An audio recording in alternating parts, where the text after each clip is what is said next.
హైదరాబాద్ దాసారం బస్తీలో మాజీ మంత్రి తలసాని శ్రీనివాస్ యాదవ్ పర్యటించారు.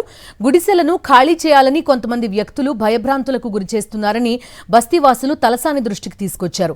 దీంతో బస్తీలో ఉన్న వారంతా ఐక్యంగా ఉండాలని, ఎవరికీ భయపడాల్సిన అవసరం లేదని తలసాని శ్రీనివాస్ యాదవ్ వారికి భరోసా ఇచ్చారు. ఇక బస్తీలో పరిసరాలను పరిశుభ్రంగా ఉంచుకోవాలని సూచించారు. ఈ చుట్టుపక్కల కాలనీ వాళ్ళు బాగా ఇబ్బందులు పడుతున్నారు.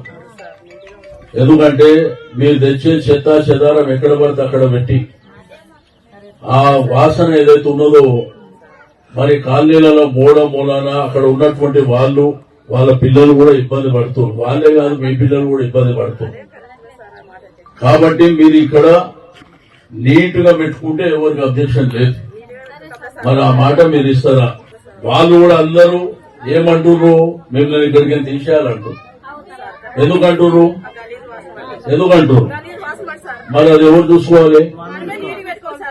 మరి మీరు నీట్ గా పెట్టుకుంటే మీకు మంచిది, మీ పిల్లలకు మంచిది.